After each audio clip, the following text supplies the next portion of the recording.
So good evening everyone. Welcome to GVO Weekly Tech Talk. So today's topic is experience-based testing technique. Actually, this is one of the module of the ISTQB Advanced Level Test Analyst exam. So people who are going to sit for that exam in this year, this will be more useful for them. And apart from that, as a QA engineers and developers, we should have also some kind of basic idea about these techniques. So yeah, so let me start.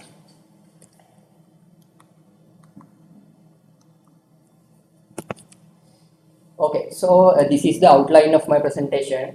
First, let's look what is this experience-based testing, and then what are the main reasons for this experience-based testing, and then let's look what are the experience-based testing type, and finally we will look how to apply the best technique. Okay, so what is this experience-based testing types? Knowledge gained through experience is far superior and many times more useful than bookish knowledge, said by Mahatma Gandhi. When we think about the real world, yeah, it's true. There is a time when everything getting failed. Experience of a person comes and helps to achieve the success. But when we think about the software testing, it is always recommended to use more formal way. Documentation works. For example, we can say for the testing methods, boundary value analysis, decision table, decision tree, and equivalence partitioning, like those methods. But despite being equipped with all the necessary ingredients, there is a time when testing team getting stuck. So that can be the time experience of a QA person or experience of a test team can play the savior's role. Okay, so let's look what is this experience-based testing. Experience-based tests utilize the skill and intuition of the testers along with the experience in the similar application of the technologies. And we can say it as experience-based techniques. People's knowledge, skills, and the backgrounds are the prime importance to the test conditions and the test cases. People's knowledge, skills, and backgrounds. Those are the three major factors for this experience-based testing. Okay, so before going into the deeper into this experience-based testing, let's look where this experience-based testing has been placed. Okay, so what is this test techniques actually? Test technique is required testing approach to be followed during testing, as simple as that. So there are three major test techniques: specification-based, defect-based, and experience-based. The first one is specification-based.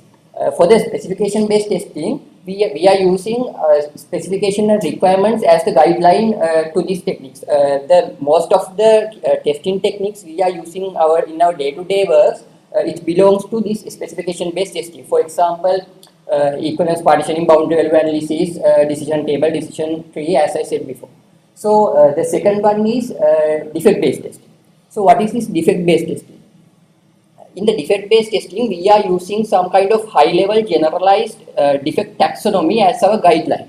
So, in the defect-based testing, as I said before, it is different from the specification-based testing. The baseline for that is in the defect taxonomy. The third one is the one we are talking right now, experience-based testing. Okay, so this is some of the basic comparison of the test techniques. Starting from the coverage, in specification-based, we can measure the test coverage. There is a formula for that, so we can measure it 100%. In the defect-based testing, it is less systematic than specification-based techniques when talking about the coverage, because there is no formal way to measure that, but we are using defect taxonomy, so it can use as a guideline. In the experience-based testing, there is no formal way to measure the test coverage. That is one of the major disadvantages of these techniques. When talking about the repeatability, in the specification-based testing and the defect-based testing, repeatability is high, but in the experience-based testing, repeatability is low. Talking about the requirements, in the specification-based testing, we are using requirements as the guideline, so we need to mention it clearly. But in the defect-based testing, we need the specification, but up to some level. We don't need as much as in the specification-based testing. But in the experience-based testing, we does not need clear requirements. We are using our experience for the testing. So that is, and the final thing is experience of a QA. in the specification based and defect based testing, in experience of a QA, we need up to some level. It is always good as experience with experienced QA person, but in these two methods, we only need up to some level. But in the experience based testing depend on the experience of a QA person and or a test team. So it is very important factor. Okay, so let's look when is the suitable time and when is the not suitable time for this technique. Talking about the suitable time, in cases where system documentation is poor, testing time is severely restricted, or the testing team has strong expertise in the system to be tested. We can use experience-based testing. There are three major factors. Documentation is poor, testing team is severely restricted, and test team should have strong expertise in the system to be tested. Moving on to the not suitable time, experience-based testing may be inappropriate in systems requiring detailed test documentation, high level of repeatability, and ability to precisely assess the test coverage. As I said before, in these techniques, we don't have any formal way to measure the test coverage. That is one of the major disadvantages. And apart from that, the repeatability is low. And also, if system requiring detailed test documentation, we cannot use these techniques. Okay, so these are the main, there are three major reasons for this experience-based testing. Non-availability of the requirement and specification, restricted amount of time to perform testing, inadequate specification. Those are the three. Apart from these three major factors, we can say these other three also for the as main reasons. Issues could be hardly located using more systematic approaches. So and also software product involving theories could also be tested through this testing approach. And it is always recommended to use these techniques when software team product has a fever risk. But we can use this method to the high risk project also, but it should accompanied by the formal and effective test procedure and documentation. Okay, so let's look what are these experience-based testing types. Okay, so there are three major experience-based testing types: error guessing, checklist-based, and exploratory testing. What is this error guessing testing? Error guessing testing means the tester use his experience to guess the potential errors that might occur in the system. Simple as that. And moving on to checklist-based testing. In the checklist-based testing, we are using some kind of high-level generalized list of items to be noted as a guideline for these techniques. So that is checklist-based. And exploratory testing. In the exploratory testing is all about exploring, finding out about the software, what it does and what it does not. Okay, error guessing. Test analysts use experience to guess the potential errors that might have been made when the code was being designed and developed. And when the expected errors have been identified, the test analyst then determines the best method to use to uncover the resulting defects.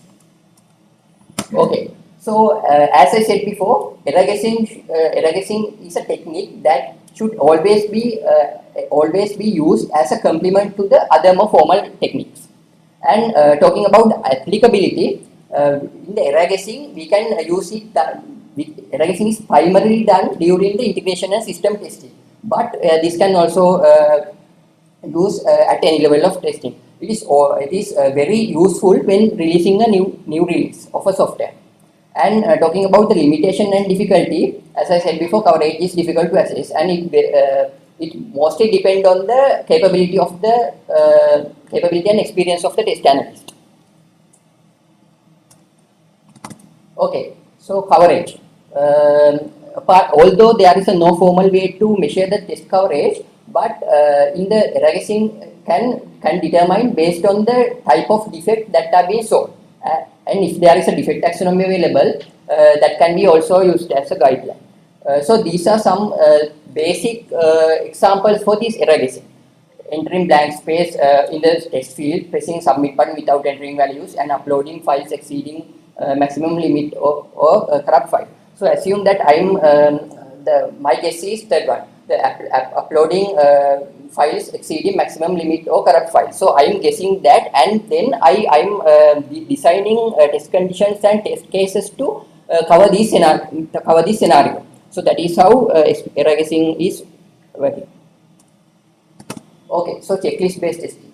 In the checklist-based testing, test analysts use high-level generalized list of items to be noted, checked, or remembered, or set of rules or criteria against which product has to be verified. Moving on to the applicability of this checklist-based testing.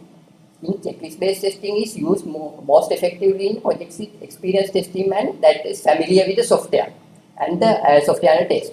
And the area covered by the checklist, that is one of the major factors. The test analyst or the test team should have clear understanding about the area that checklist is covered.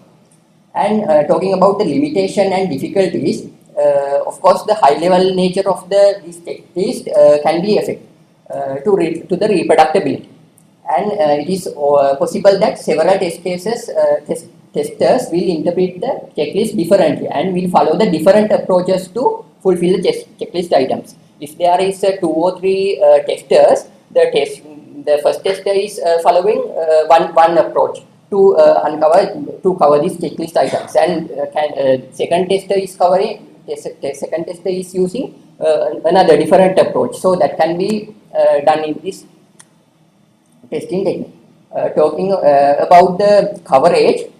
Coverage is a little bit improved than the error guessing because we are using some kind of list, so we can use it as a guideline. Yeah. Okay, so this is some of the some examples for these checklist-based testing. As I said before, these points are in high-level nature, so that is why reproducibility is low in this testing method. So you can see the program code, accessibility, and the links, forms, appearance, and contents. Just a high-level list of items, performance, and other similar features.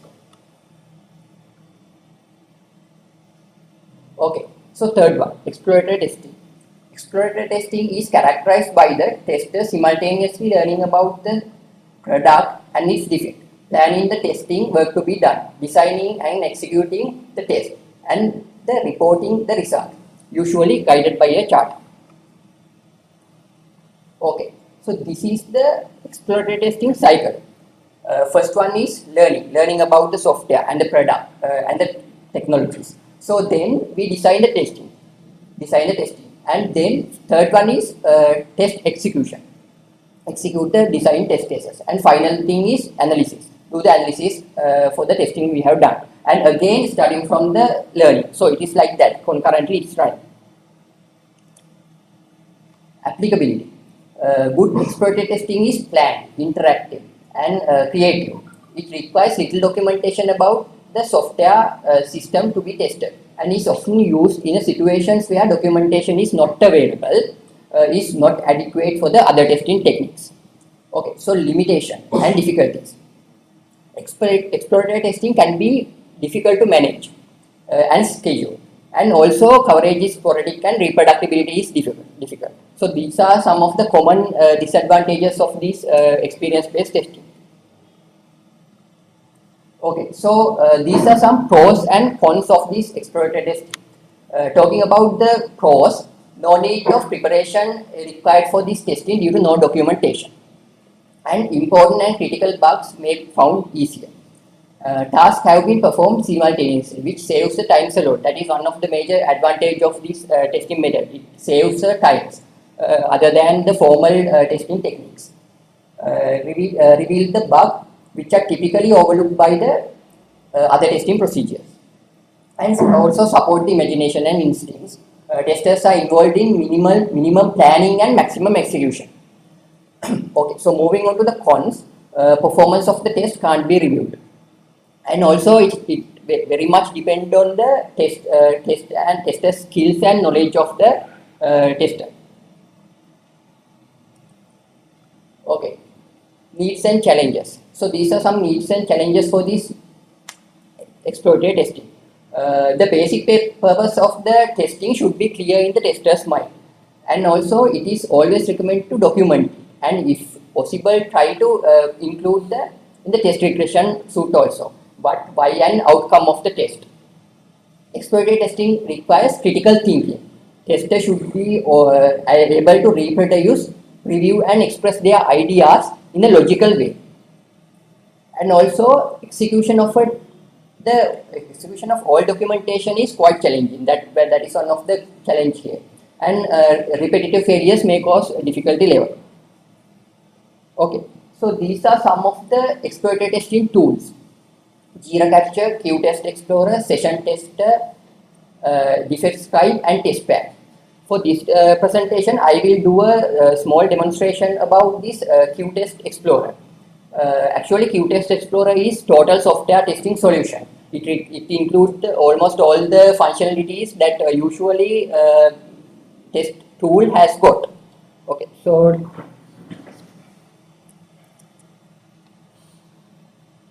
for this demonstration, I am using the 14-day trial period.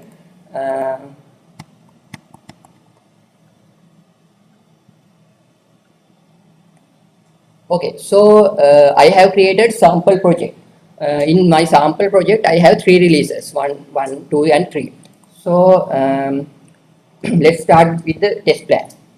In here, for the release 1, you can plan your testing. For example, you can start date, end date, and description, and what are the release notes. So it's like that, basic functionalities all there. And moving on to the requirements. So in here, I have divided my project into several pages. In my home page, I have a video section. So in the video section, I have this requirement. As a website visitor, I want to view the video which shortly introduces the product. So that you can add your requirements in here. It can divide it into your pages, so whatever section you need. So it's like that. Okay, so moving on to the test designing. In here, this is where the test cases we have entered. For the video section, I have created this test case. For the functionalities like type and who is assigned to, and what are the preconditions, priority, and in here you can see the steps. What are the steps? In here you can add your steps.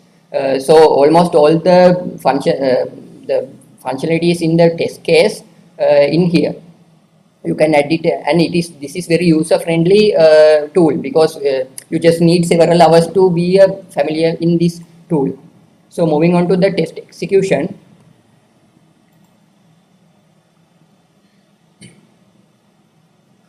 Okay, so in here you can get the status of, you can get the idea of your project status. In here you can see in the release 1 there is a 16 test cases and 100% executed, only 9 passed, and then 5 failed, 1 incomplete, and 1 blocked. So it's like that. You can get the overall idea about your status of the project. And also you can get the overall project status, and also from as the release basic. Okay, moving on to the defect. In here you can see the all the defects here, and also apart from that you can see categorize it into the my assigned defects and defect by assignee. So it's like that. And in here you can see I have entered some basic for several defects for this demonstration. The free trial link does not include, does not work, and who is the assigned, and who is the submitter, and what is the severity and priority, and what is status of it, whether it's assigned, reopened, closed, resolved. So it's like that. So all the information is there. Okay, so moving on to the reports. In here I didn't studied much yet, but as I know, we can get the reports as test case summary and requirement coverage. So it's like that, we can get the report. So let's move on to the most important part. the exploratory session recording. Okay, so if you are first using this, you need to download it from in here. There are two major versions, the version for the desktop application and the version for the web explorer. So for this demonstration, I installed the web explorer. So it is then installed as a extension for the Chrome, and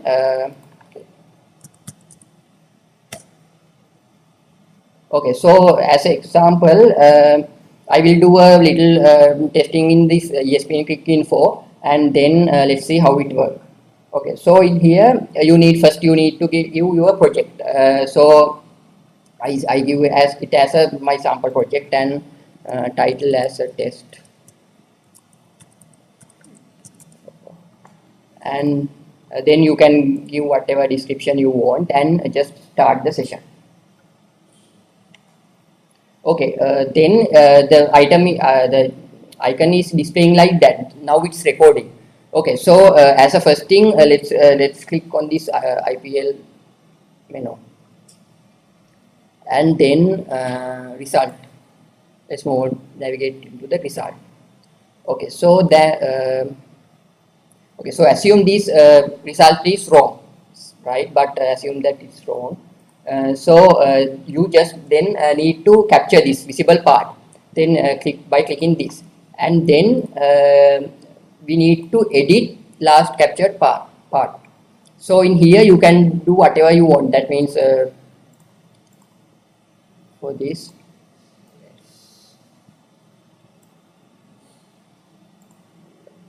and this you can give whatever the comment.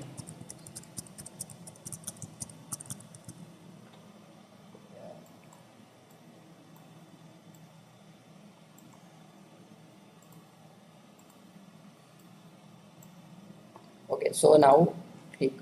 Okay, so now we can continue our testing. Okay, so let's move on to this photos tab, and finally browse. Okay, so assume that this capacity is wrong, so we need to highlight that.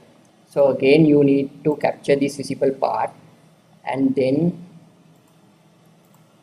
edit it.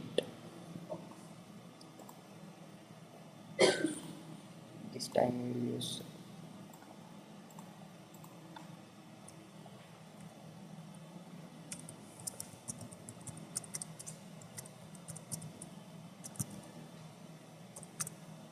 let's see 75,000.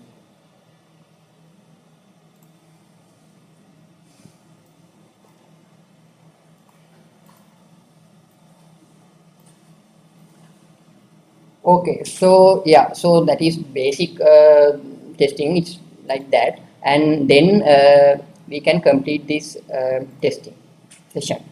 So then it's now uploading to my my project. Then it will automatically open this page.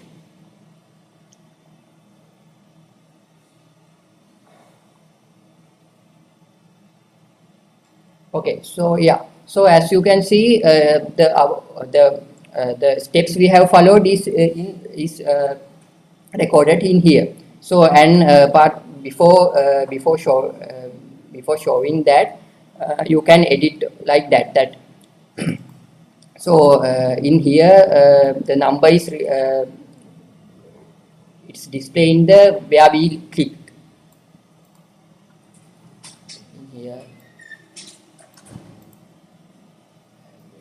Photos, so you can edit it before you save.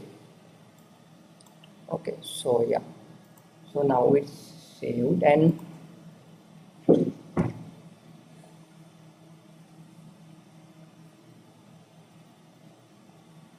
in here as you can see, it's all recorded. So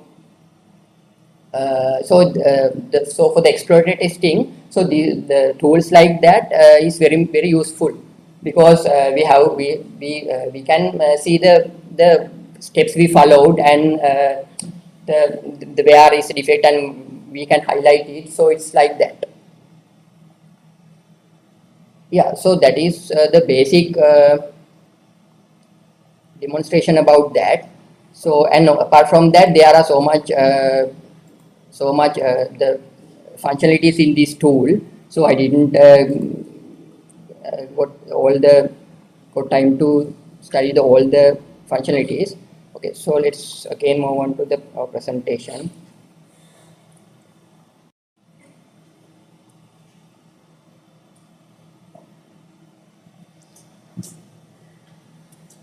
Okay, so now let's see how to apply the best technique.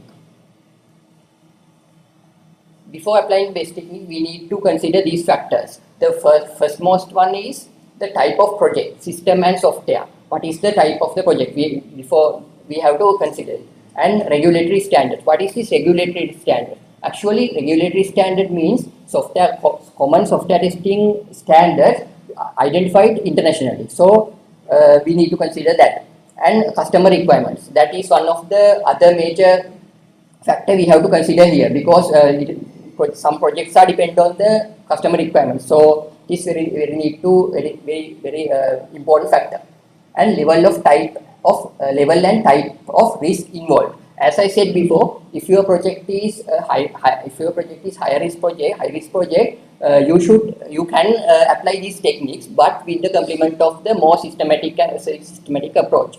And if your project is low risk, we can say we can apply these techniques easily. And the final one is time and budget. Okay, so in defect-based testing, as I said before, these techniques are very useful when used in the conjunction with the specification-based testing, or a more formal way, as they fill the gaps in the test coverage that results from the systematic weaknesses in those techniques.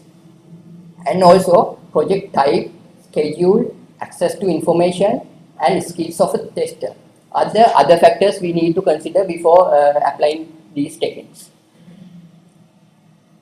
Yeah, okay, that's it for my presentation. Do you have any questions?